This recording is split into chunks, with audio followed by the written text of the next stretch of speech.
I started doing it. Well, you know, we can talk. We can talk. I thought it'd be good to be even.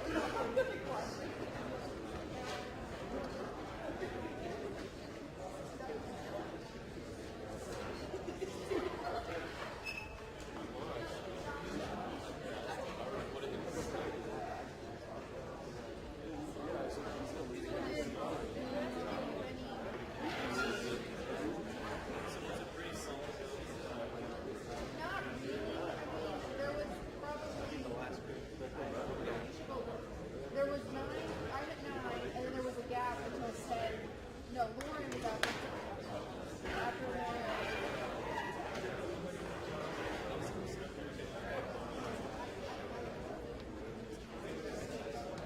Did you say anything about your paper, your proposal to you, or just a good job? Good job. He didn't like give me any kind of feedback. I'm like, come on. He told me.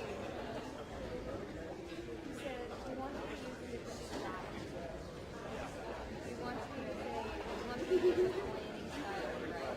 What makes sense?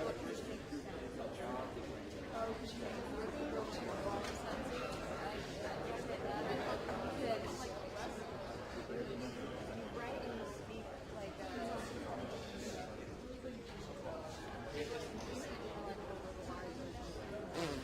I was like, okay, this is just how I think. Well, and then he said that, and he wanted me to write like, we're just doing this account that you're planning. I'm already writing it. Right. I can't believe we pushed it back again. I'm sad. He needs to stop doing that. He's just giving the kids don't do their work. Exactly. You're not doing your work. You're not supposed to do that. It's college. The strong survive. That is not surviving. And I understand that it's chilly.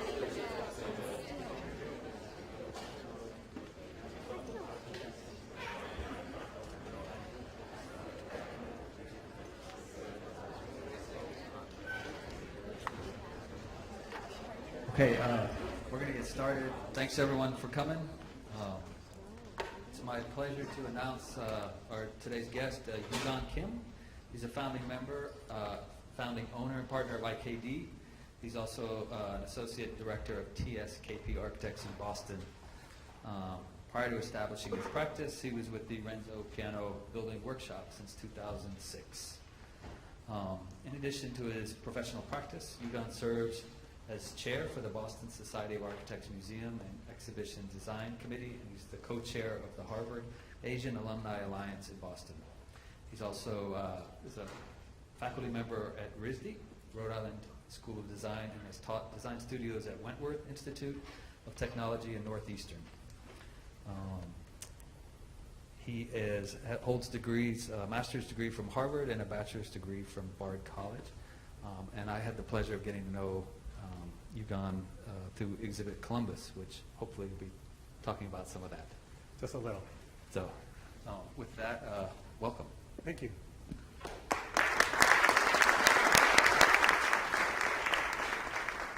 Well, thank you for having me. I appreciate it. It's when I was putting this presentation together, it made me realize how many stars and moons had to align for, I think, the project in Columbus to come into reality. And I guess for you guys to be interested, for me to come speak. So I'm just going to talk a little bit about some projects that led up to the project in Columbus, which hopefully some of you have been to see. It's the kind of wood round thing that you saw there.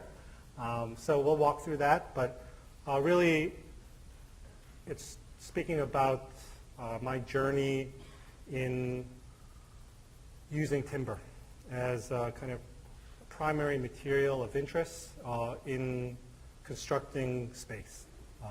The reason of using timber has evolved over time.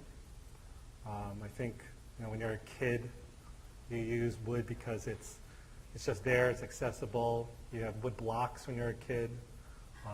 When I got older, it was when I was a sculptor. I used wood because it was abundant and cheap. And then as I started practicing architecture, the reasons for using timber changed quite a bit. And so we'll talk a little bit about that journey. And so my background is in sculpture. I had never had an intention to be an architect at all. My father is an architect, which is probably the reason why I never wanted to be an architect.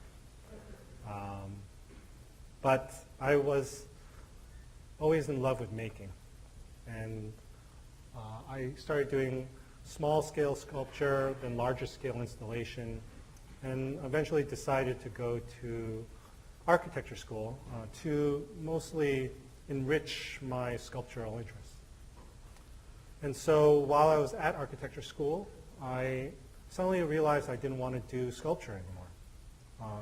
And sculpture felt a little empty. It felt like a personal pursuit, and architecture could be a lot more.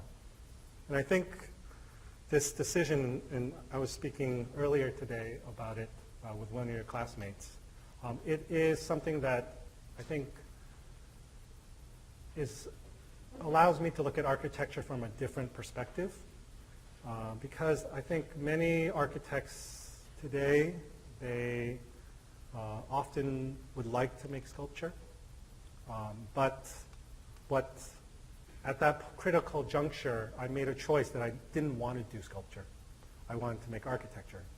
And so really there was a journey of how do I meld my kind of interest in sculpture, but the depth of what I thought architecture could do, and find a way to marry those two together so that I could satisfy both aspirations. So about 5 years ago, my business partner and I, we established IKD. And I had just finished a large museum project. And so I was looking for a new platform to start a practice. And so what the BSA had, the Boston Society of Architects, had this open competition to curate and design an exhibition in their exhibition space. And so as many competitions go often, or submittals, you kind of rush to fill and dot the I's. And so I knew I loved timber. I knew I had an interest of it. And so we kind of rushed to put together a proposal to do a timber exhibition. And when we designed the exhibition, it was, I guess, proposed to be something, I think, a more traditional architectural exhibition, one where there would be architectural models, you'd look at the beauty of timber, something that we've all seen before. But as I started doing more research, we discovered that in Europe there was a surge of this new type of timber technology called cross-laminated timber, which is obviously the picture of the wood. We were entranced by this material because it allowed for new possibilities that weren't possible before in timber construction. But what really struck us was that, there was all these articles about climate change and rising water. And as we did our research, these kind of statistics came to the forefront. I showed this slide earlier this afternoon, but it was interesting that every year that I present this slide, the year keeps on changing, but the statistics is the same. But the statistic in the center, I think, is the largest kind of impact that we came away with when we were doing research for that exhibition. The fact that the construction, the operation of buildings makes such a large impact to the elements on the slide before, it made us realize that we should do something. The architects have a responsibility to change how we build our buildings, since they make such a large impact. And so I was a small firm and still am. And so how can a small firm make an impact? When you want to have grand gestures, you have large aspirations, but as a kind of singular entity, how do you do something and make sure that what you're doing has a point and that has meaning and people will care? So we designed this exhibition. It really talked about this environmental and sustainable aspects of timber construction, which now you can find really on the web. But what I was most proud about was that we designed this competition where 4 young designers or design teams would compete to build timber structures. And we designed it because first we kind of hated kind of architectural competitions in general, because often the case is you win the commission, then you have to figure out how to pay to build it. And so that was something that we did not want to have young designers burdened with. So even before we launched the competitions, we made agreements with 4 different manufacturers that said that no matter what the students proposed, they would build it, regardless of the cost. And that was a difficult thing to negotiate with, just being a few people. So what we did was, with this in hand, what we had an idea was that, can you provide an opportunity for young designers to build an actual structure that was, I guess, portfolio worthy, so that they could use that to build more timber structures. And so the idea is to promote and advocate for more timber buildings or timber structures, because timber buildings have a beneficial impact to the environment. And so what we did was, when the students won the award, we paired them with an architect and an engineer and the material fabricator to have 6 months to develop the project instead of having to build it immediately, and learn from that process, learn through the design development and the construction document and the fabrication, so that they could learn through the process, gain knowledge about timber, which is often lacking in schools, and also have an example of timber construction in their portfolio, which would later lead to other jobs. And so a number of these have done so. The one here in the upper right is from a firm called Ultramodern, who won the Chicago Biennale Pavilion the first year. They never knew about cross-laminated timber before. And they structure their practice around timber construction now because of this. So in many ways, the carbon footprint of this exhibition has been more and more negative every year we go forward. So this idea of, can design have a meaningful impact? And we tried to do that in this exhibition in Boston. But 2 years later, someone from the National Building Museum in DC caught wind of the exhibition in Boston and asked us to redo it at their museum in DC. And that really excited us, because we had designed the exhibition in Boston to speak to a larger group beside just architects, to the general public, because of talking about architecture impacting climate change.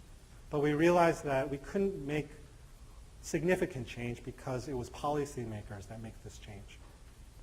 So we decided to agree to do the exhibition because they wanted us to basically revamp everything, but with the opportunity to engage policymakers and industrial leaders to then create a narrative so that people could understand what the benefits of timber construction could be, so that it could change policy, seemed like an incredible opportunity that a small firm could not ignore, especially if our desire is to make impactful change through design.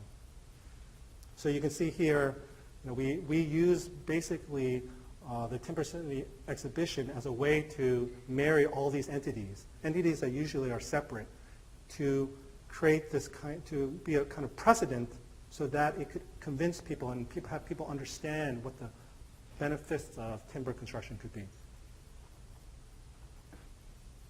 So really the National Building Museum is an odd space because it has a huge atrium. And so we really took that advantage of that so that the material could be both material sample, wayfinding, signage, mock-up. And so it acted simultaneously as one. At the museum, what they wanted to do was create, I think, built installations similar to what we had before at the Boston. But we decided we wanted the material to take center stage. And so rather than building installations, we really wanted to have the material highlighted. And so a lot of the idea came from just this simple image. And in many ways, a lot of our design is sourced in this kind of idea where we only tell half of a story and we want the viewer to complete the story. So in this, we have material staged, leaning against a wall. We don't know if it's about to fall or be erected. And so that it's the viewer who then imagines the potential of what the material could be, rather than having a wall section or something like that. That's too concrete. And so we want to have people use their imagination to solve the story. And so we use that kind of design thinking where things are both casual and very refined. They flutter between the two to hopefully to have our work have a dialogue with the viewer. So this is another view. You can see we have kind of information about timber construction where you see the material behind. It acts as, again, material sample, exhibition wall, mock-up. And so we really kind of designed the project so that it would be separated from the masonry construction, really highlighting the difference between masonry and CLT. And so we have this kind of layout and views like this. So it was really exciting to have this opportunity because after the exhibition opened, we learned that many senators and senator aides would come through the exhibition to learn about the material. And then about 6 months ago, there was a new Timber Innovation Act that was a bipartisan bill introduced in the Senate. And the Forest Service and the South Lumber Board feel that the way that they were able to get it through was supported by this exhibition itself, because people could see physical representation of what was in a paper.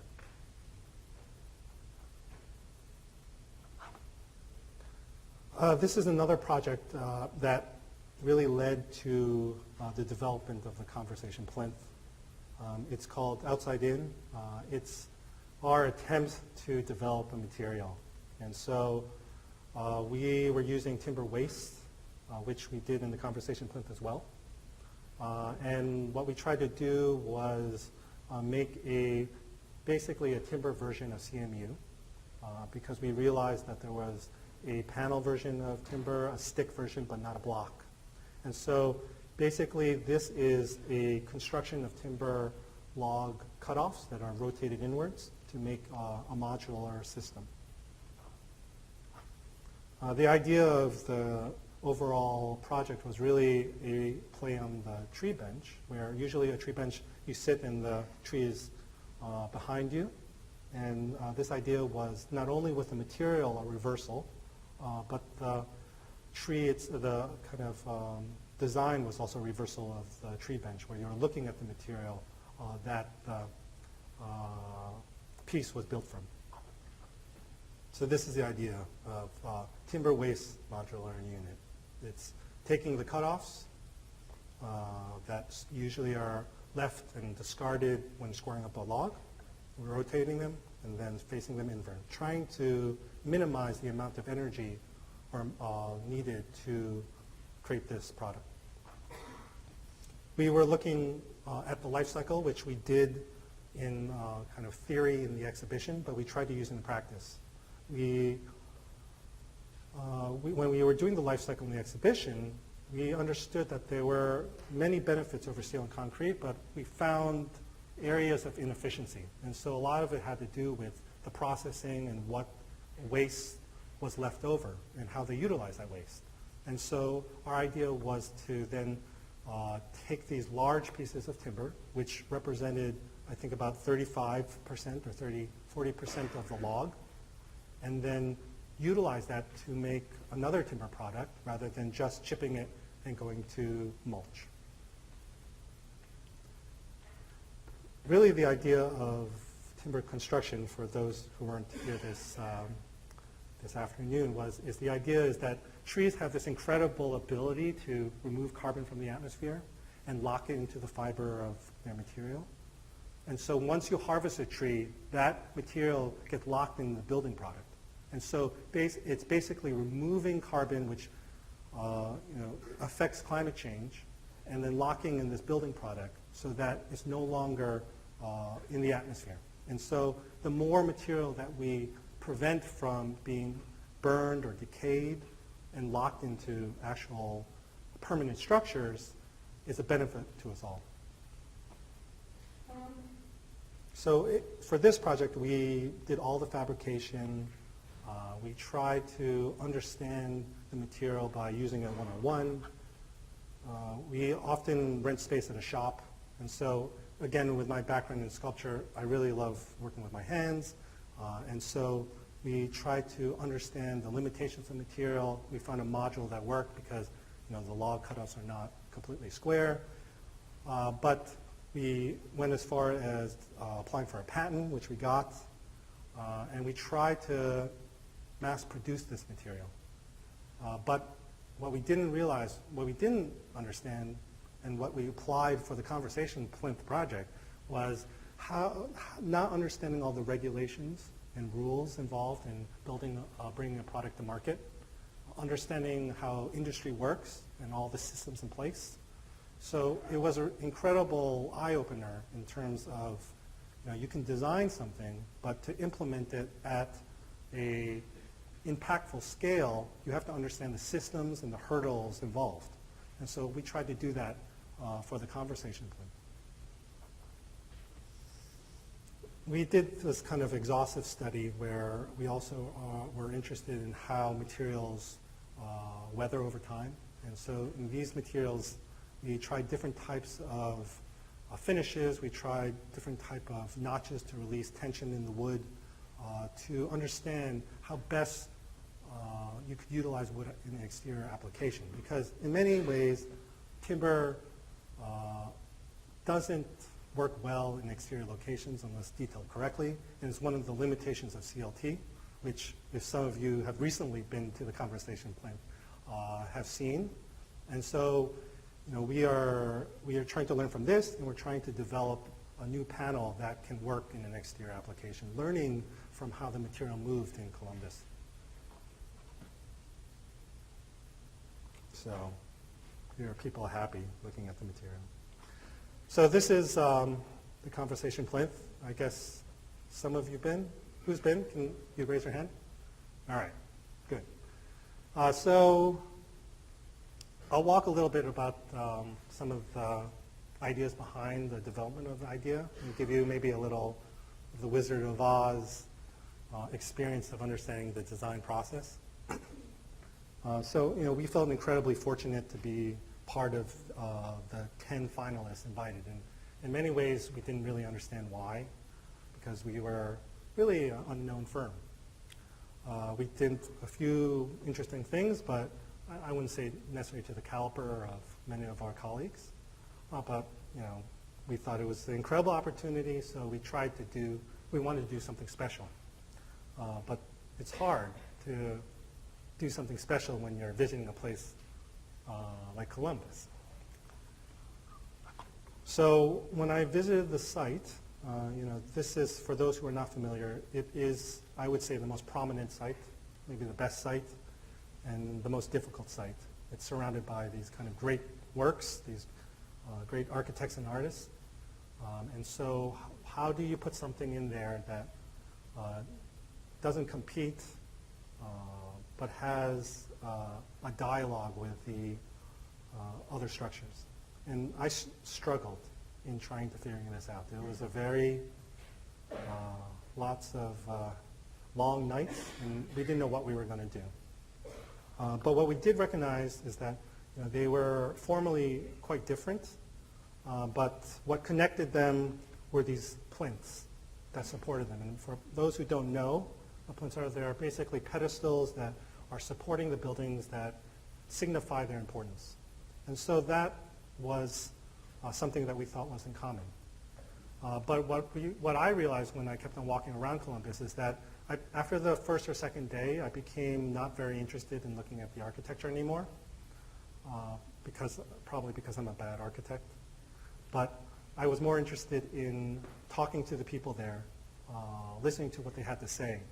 And I came to realize that there was something unexplainable about Columbus that you could see through the eyes of the people there. And I didn't know how to quantify that. And Tomomi and I, we debated and struggled, how do you formalize something as special as this? So we realized that we wanted to do something for the people of Columbus. And we tried to create this analogous relationship between the pedestals and the plinths of the buildings. While the buildings got all the acclaim, but it was the pedestals that supported them. And we tried to find this relationship that it was the people of Columbus who should get the acclaim and not the buildings, because it was the people that were the resultant but also supported the life and activity of the building. So this is what we tried to do, was create an installation or a monument for the people. This took a while to get to. And so I remember looking at this piece. And you can see the pedestals in the forefront where there's art objects on top. But you can see in the background, the pedestal and the supposedly sculpture are one and the same. And in many ways, that was our aspiration, is to make a sculpture of plinths, a monument of support. And that was much of the idea behind the plinth. We also were in love with the Miller House and the conversation the pit. And when I went there the first time, I was able to go in the pit. But when Tomomi came, she wasn't able to go in. And we thought that was really sad, is that even though the Miller House was open to the public, there was still this area of privacy in the house. And so as an homage to Miller and to try to give something to the people of Columbus, we wanted to bring the conversation pit out and into the kind of public square to make this almost outdoor living room in the plaza, which we felt was not working well at the time. So we have this idea of these two elements, the conversation pit and the plinth, to make this idea of this conversation plinth where people could walk up and no longer be looking up at the buildings, but be at the same eye level of the buildings. And so we developed this kind of graphic where people were looking from below, looking up at the moor, at the Pei, at the Saarinen, in awe of these buildings because people have told them that they're important. But what we wanted to do was elevate them so that you would walk up there and you would see eye to eye with them, so that there would be a new kind of equal playing field. And so I forget when the symposium happened. When was that? No, it was in like October, September. And so we were supposed to design something, and we had a presentation in December. And we didn't know what we were doing. And I remember we were developing a completely different scheme. And then I remember going home for Thanksgiving and really kind of depressed because I didn't know what we were going to do. And I remember there was a moment where I was sitting at the dining table, and you have to remember my father's an architect, and he was asking, "Oh, how's it going?" And it made me have a flashback to when I was a child at Thanksgiving dinner. And you finally are able to sit at the adult table, but the adults are talking. and you want to be part of that conversation, but you can't. That's what it clicked. That's because that's what I felt. I imagined what it must be like in Columbus for the people in Columbus, is that everyone's coming to see the architecture, and then they leave.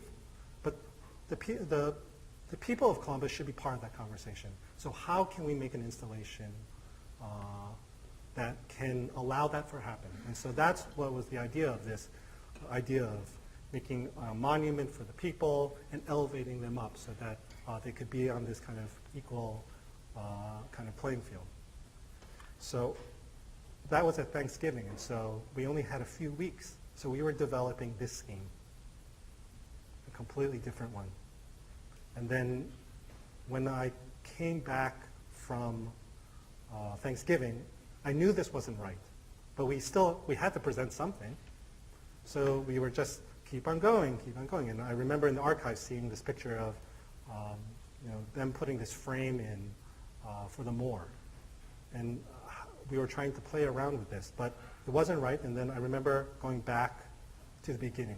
And this was a model I quickly made on the first few days when I came back from Columbus. And we generated this, and this is basically the kind of concept model that led us to the conversation plinth. After I left Columbus, I developed these kind of sketches of things that I wanted to try and do with the project. And it was hard to marry those things, but we were able to try to achieve it through the project itself. I remember during the presentation, I've been on some juries before, and often a presentation is affected dramatically by preceding presentations, what they say or don't say. And we were third, but people were talking about, we were fourth. People were talking about this area because the Sarandon Church site was the first presentation. And every architect talked about how perfect everything was. And we didn't feel that it was perfect. We thought that the site was broken. And so we realized, though, if we didn't know if this would be something that the jury would like, because everyone was talking how wonderful the buildings were, how Plaza was, so it was a risk. But we felt that the site was broken because eventually bollards, which you can see with a big kind of red minus sign, bollards were introduced so the rotaries couldn't be used anymore as Pei intended. So really the function of the site, the intended functions of the site was lost. How people circulated through the site was no longer used as it was intended, so it was a broken site. So we tried to use the installation to kind of merge a site and restore the original circulation, albeit pedestrian rather than vehicular, to kind of site the project. The other part of our aspiration of the project was that we were in awe about Columbus in general, like every architect is that Miller was able to bring design to Columbus, and he did so through Cummings, which was industry, and so through industry he brought design. And so we wanted to reciprocate and show not only to ourselves, because we wanted to demonstrate design can have an impact, but also show to the people of Columbus, especially those in Columbus who don't appreciate Miller and what he did, that design does have a place and can make an impact. And so through this project, we tried to propose something where design could bring industry. In our research, what we realized was that the largest cash crop was hardwood, and what was the most surprising thing was that more than 50% of the log went to industrial materials, to low-grade materials. Now that seemed like a crazy percentage. It went to these pallets and cans. And so what we decided to do was to upcycle that material to create hardwood CLT that did not exist in the United States.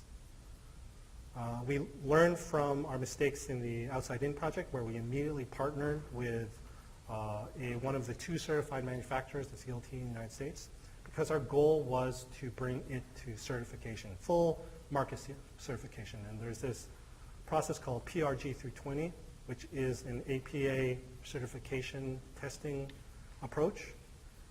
And we didn't want to fall into the same trap of what we did in the outside in the TWMU project. We felt a little bit when we did that TWMU project, it was almost playing with material. And until we could bring it to be used at an industrial level, to us it would still be playing. And so right now we're in the process of achieving PR320 with the hardwood CLT that we first developed in the conversation plinth.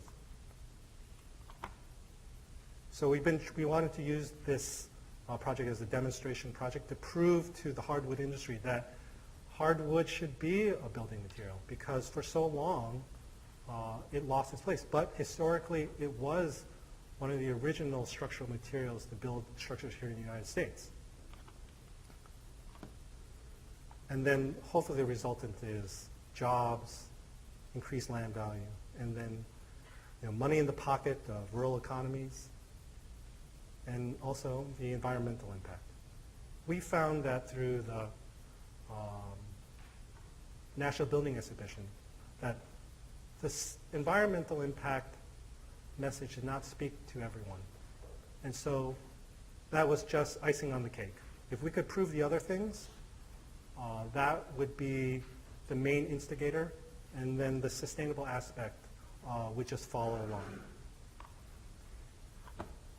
So why hardwood CLT? Because right now, if some of you may know that for the last 25 years there has been softwood CLT, and then in the last maybe 5 years here in the United States it's really made a big push to build timber structures. And there's timber structures now on the West Coast, growing rapidly in Canada. So it's really a question of why do you have to develop another material?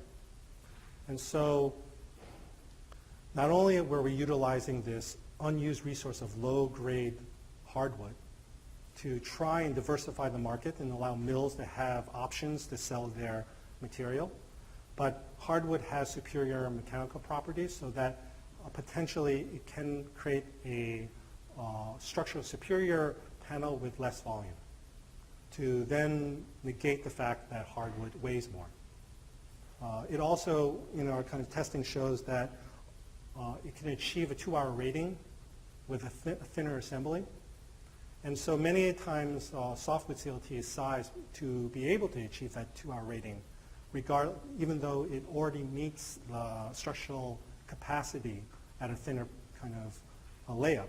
But to achieve the 2-hour rating, if they want to leave the CLT exposed, you have to make it a certain depth. So hardwood, because of its increased fire resistance, will allow for that.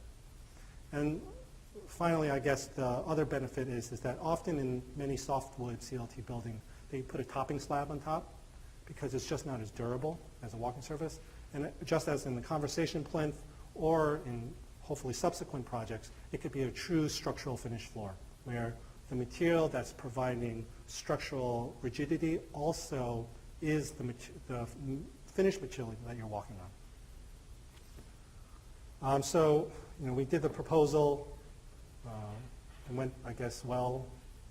So we started trying to test material. And so we did it really from sourcing it from log and understanding each of the steps, because our partner only worked within the softwood industry, and they were not familiar with the hardwood industry. And so the subtle differences and the big differences between the two were remarkable as we started learning. There's a totally different culture between the two. How they break down the log is different. And so that was part of trying to figure out how to make this happen, because many of the people didn't feel didn't believe that it could happen. They didn't understand why we would want to do it. So we really had to ask a lot of questions to understand the systems. So we developed both this hardwood and hybrid hardwood with softwood core possibilities. So we're trying to, on the upper slides, we're trying to marry hardwood on the face and then weaker softwood in the core, and then all hardwood panel below, which the conversation has both of. We started looking more in depth about the project. I think there was a period of time where we didn't know if we won or not, and so we were always like wondering, did we do the right thing? And so always in the back of my mind, I was worried that it seemed a little illogical to take square panels and then cut them round again when they came from a round thing. But we kept on searching and searching for meaning. We found these like incredible photos. Mass timber originally was round. And this kind of occupiable kind of log structure, which you can see in the middle, is a very wonderful precedent from nature, because as a tree grows, they kind of abandon the core because the outer rings become the structural element. And so constantly we were searching for more inspiration, often from nature, because we always say Mother Nature is the best designer. So if you don't screw it up, you can do something. So we try to develop these kind of constantly searching for more sources of inspiration. So I put this slide together because at the beginning I mentioned how many stars had aligned to make the project happen. And there was more chance that it could not happen than it did. In some ways, we were incredibly fortunate to have it be in Columbus. When we proposed the project, we said we were going to apply for this U.S. Forest Service grant. And it's easy to propose that, and then we were told we would won, and we had to submit for the grant. And I don't know if anyone has submitted for a governmental grant, but it's not fun. And so it was the first time I ever did that, and so we tried to apply. And so we submitted it after a lot of help, and then we were waiting.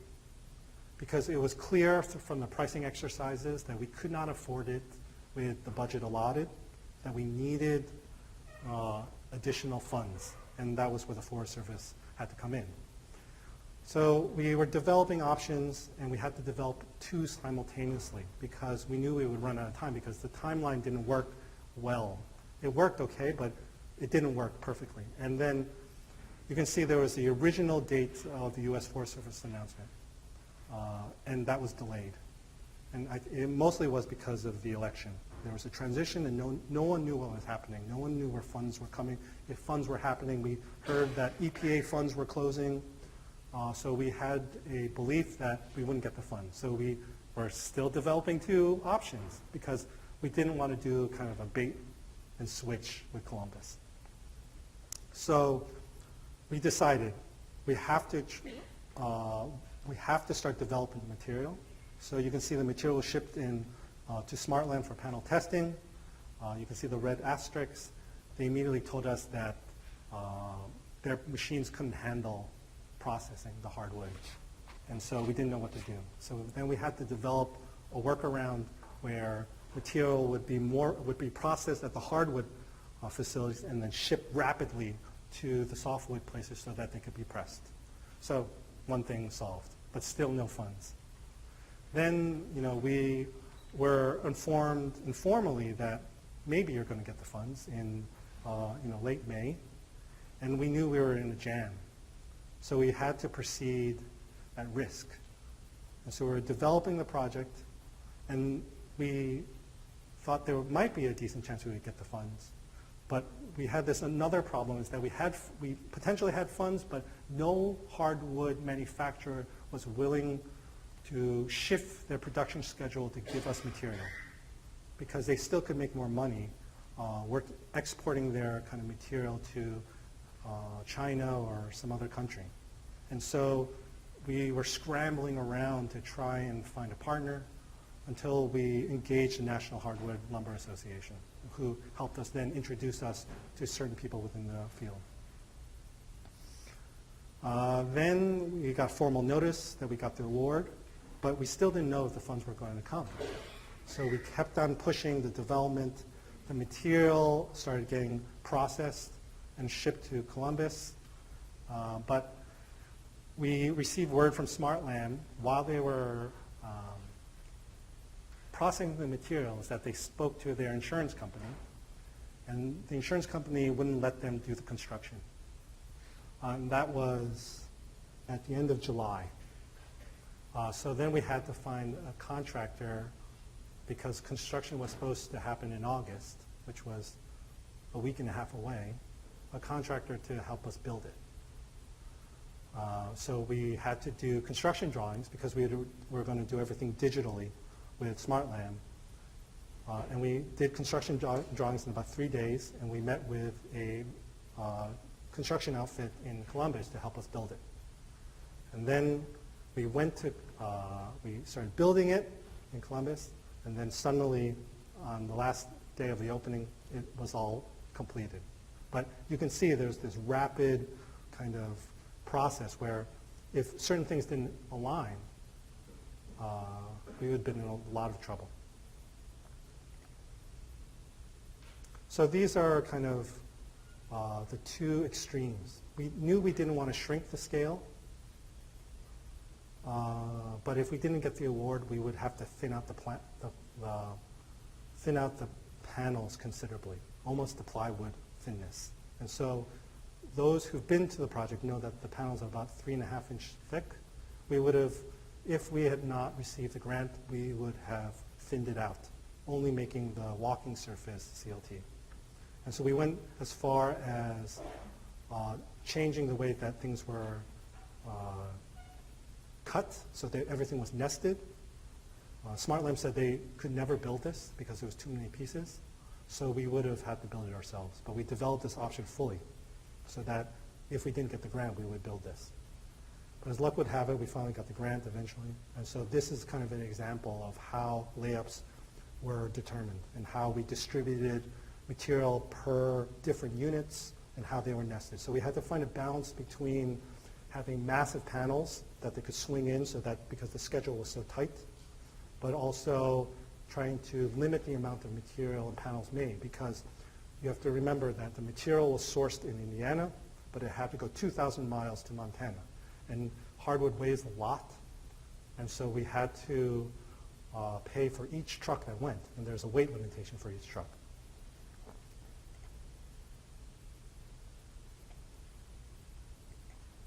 So this is kind of the example of the process. So we harvested in Indiana. We found that single mills could not process it enough material for us. So then we went to a processor that the mills then sent the material to so that everything could be processed at a uniform manner. The thing about one of the main differences between hardwood and softwood is that when they break down the log, hardwood is cut at uneven widths.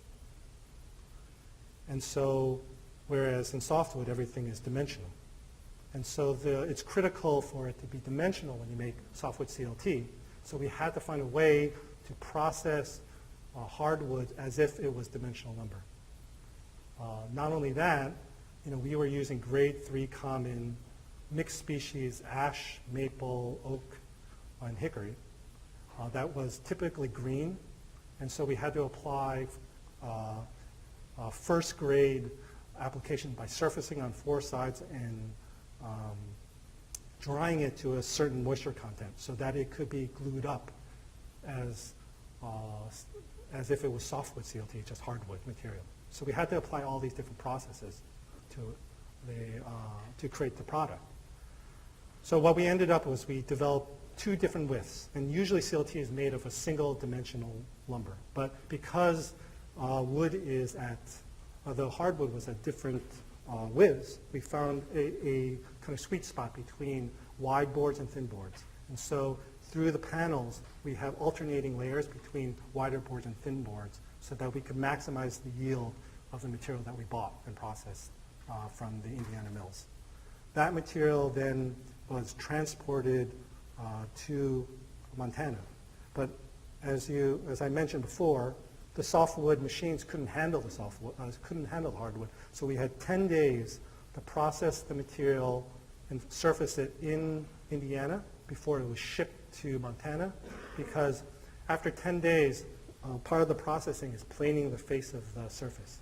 And after 10 days, the pores of the fiber start closing, and there wouldn't be enough glue adhesion.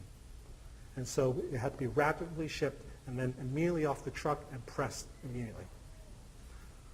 Then it was smooth sailing from there, and then it was cut and then shipped back to Indiana. So here are some pictures. So these are 40-foot lambs that are finger jointed together, inserted into the press. And so this is the first hardwood CLT pressing.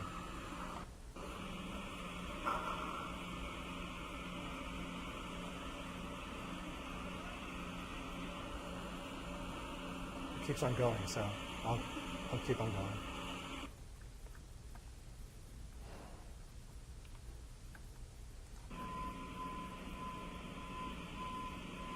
So that's 40 feet long and 10 feet wide.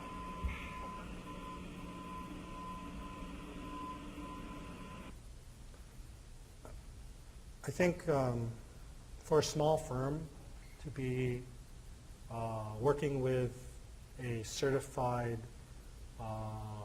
manufacturer to develop a new material just talks about how new and uncharted the boundaries of timber construction are. If this was a more established process or the regulations were more clear, a small firm would not have that possibility. I mean, even for the U.S. Forest Service grant, we were the only architecture firm, I believe, that has ever won that grant. And so it was an unusual circumstance because we were encouraged to apply because of how we met people at the National Building Museum exhibition.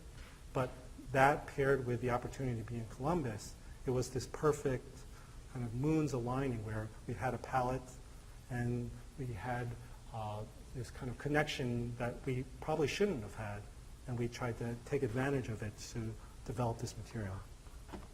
So here's some images of the first CNC of the conversation plinth, of a all hardwood kind of lamb. The thing is that the picture on the left, the left, is one of the slabs that you walk on when you are in the plinth. And when they started pressing it, they realized that it was about 1/16 too thin, the lambs. And so our engineer had to recalculate, and they had to add extra lamb to it during the pressing because it wasn't thick enough. I'll show you why in a little bit why that's important. This is a CNC that's that can take a 40-foot by 10-foot panel, which is pretty remarkable. And these are some of the installation shots. And so the contractor, they never used this material before. They knew that I was desperate because we were out of time, but they worked fairly with me, which I think speaks to the generosity of Columbus. But they estimated 2 weeks. And I would say they beat that by a week. The only reason it took them a little longer is because they started installing things a little incorrectly. But the material was so easy for them to work with. I've never gotten a bill from a contractor that's less than their estimate. So that was pretty amazing. So here's some more images. So you can see the hardwood slab that's supported by the columns. And that is on top of those steel columns is the kind of 100% hardwood cross-section. And so we worked with an engineer to develop and size all the engineered all the panels. And since the panels were mixed species, he had to engineer the panel for the weakest species.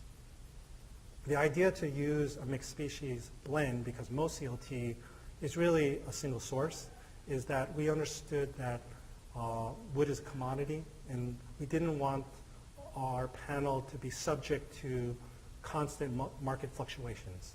So really the idea is whatever wood is the cheapest within the range of a similar E modulus, they can make the panel out of that and create that panel to be a structural panel.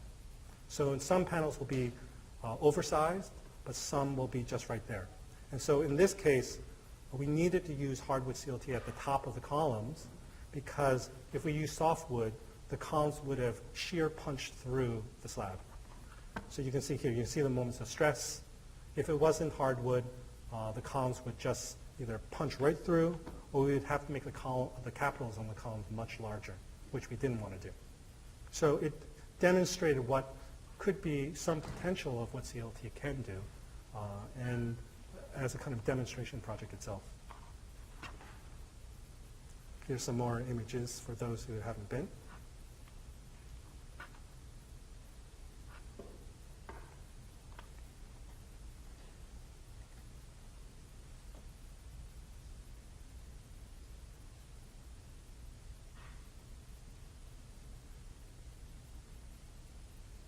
We tried to make this lantern for the plaza because when we would go there, it was always empty at night.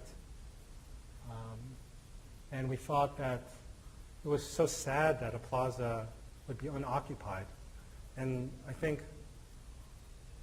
there was just a huge amount of self-satisfaction. I remember on opening night when people would be gathering, and I heard that people go there often in the evening. And so it's something that you hope for. You never know if people are going to react or interact with a piece. But the people of Columbus seem to. I mean, in our practice, we do a lot of fine art work in museums and galleries.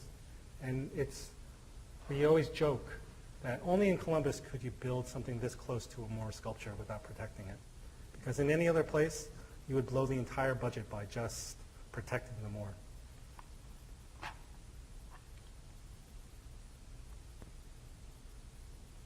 Here are a few more shots for the evening. So you can see here, this is, I don't know if you can read it, but it's the equivalent of removing the carbon emission of 17 cars annually, the amount of material that we used in this project. And so you can just imagine in a building scale how much kind of carbon can be sequestered in the fiber.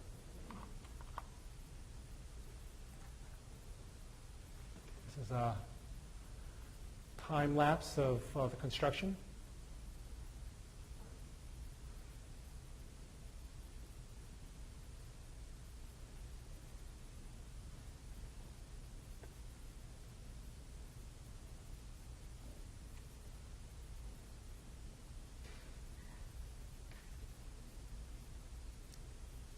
Our hope was that people from the hardwood industry would come see this project and be convinced that hardwood had a place in building products. Because it was interesting, every time I would speak to people within that industry, they only saw the material to be meant for finish. And they didn't believe it. And so our hope, even with this kind of smaller structure, is that it could convince them that there was a place that, why not? And so it's exciting to say is that I've been working with the National Hardwood Lumber Association, and now because of this project, I spoke at their national convention, and they're going to start pouring money into the development of hardwood CLT now because they've seen it in action. They're excited about the possibility of re-entering the building products market. They're excited about the possibility of working with the softwood industry, which for hundreds of years they've been so separate, to create this new panel that we are going to develop with them in Smartland. So learning from some of the failures from the Conversation Plinth project itself in terms of how the material is weathering, we're developing two different avenues. We're developing one that's a hybrid material that just is focused on lighter weight, but structure superior, hitting all those various points of increased fire resistance, superior mechanical properties. But we're also adding to our plate an exterior rated CLT panel because CLT isn't typically used outside. So we're using thermally modified lumber to create the assemblies, and then we're using other processes that make the wood more dimensionally stable to create the project, create the panel, for the next phase of what we can do to make a larger impact in their industry, and also hopefully to create a new hardwood industry here in Indiana. So that's it.